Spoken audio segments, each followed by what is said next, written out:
ჩვენი მიზანი მარადიული სიცოცხლეა. თავისუფლებისთვის ბრძოლა პოლიტიკით კი არ უნდა იწყებოდეს, არამედ ეკლესიით. ებრაელმა ერმა პოლიტიკური თავისუფლება არჩია ქრისტეს მიერ შემოთავაზებულ სულიერ თავისუფლებას. რაც რა თქმა უნდა, პოლიტიკურ თავისუფლებამდეც მიიყვანდა მათ. სულიერად თავისუფალ ერს ანიჭებს ღმერთი სახელმწიფოებრივ თავისუფლებას. განა უღმერთოდ ჩაგრავე, განა ღმერთი ვერ ხედავს ჩვენს ყოფას, ან უხარია ღმერთს ჩვენი ტანჯვა? არა. მაგრამ ტანჯვით ღმერთი თავს გვახსენებს. ტანჯვით ღმერთი ჭეშმარიტი თავისუფლებისკენ გვექაჩება. გვიჭერს იმიტომ, რომ სულიერ წვრთნაში ზარმაცები, დაუდევრები, გუგულის ყურონი აღმოჩნდით. თუ ერი მოკლებულია ჭეშმარიტ სულიერ ხედვას, ის ვერასოდეს მოიყვანს მორწმუნე და ღვთისმსათნო ხელისუფლებას. როცა ერი ღმერთს არ ეკითხება, ვინ და როგორი ხელისუფლება სურს ღმერთს, ის ვერ მიიღებს ისეთ ხელისუფლებასა და სულიერ წინამძღვრებს, რომელიც ერს ჭეშმარიტი თავისუფლებისთვის ბრძოლაში გამარჯვებას მოუტანს. სანამ ერი არ დაეკითხება ღმერთს, მანამ ხელისუფლებაში სულ მოვლენ ისინი, ვინაც უფრო მოხერხებულია, ვისაც მეტი ფული აქვს, ვისაც უცხოელი ბიძები მოხედავენ მოწყალე და ანგარი თვალებით.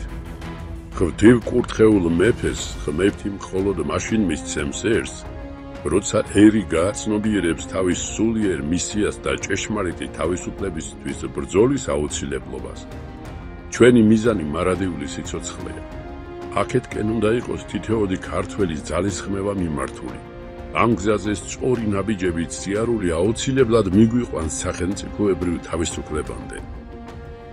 მე გაგათავისუფლეთ თქვენ, ბრძანებს ქრისტე ღმერთი.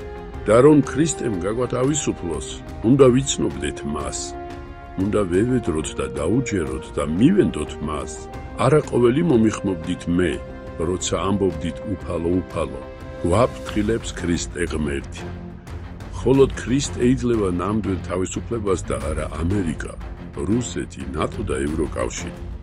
უღმერთოდ კარის ღურბლამდეც ვერ მივალთ, არათუ ნატოში შევალთ. მაგრამ თუ ღმერთმა განიგულა ჩვენთვის ნატოში მაინც შევალთ. რუსეთი კი არა თვითონ ეშმაკის რომ დაგვეჭიდოს. ამის დაჯერებას კი რწმენა უნდა. ღმერთის ყოვლისშემძლეობის გაცნობიერება, გათავისება და დაჯერება. ასეთ რწმენას კი საღამრთო შრომა და ტანჯვა იძლევა. ქრისტე ღმერთი უძლიერესი სტრატეგიცაა და ტაქტიკოსიც. ის ომს არ წააგებს. ის მიგვიყვანს როგორც სულიერ, ასევე პოლიტიკურ თავისუფლებამდე და მისი ზეციური სამეფოს მოქალაქეობასაც მოგვანიჭებს. მანმა გიორგი ბასილაძე.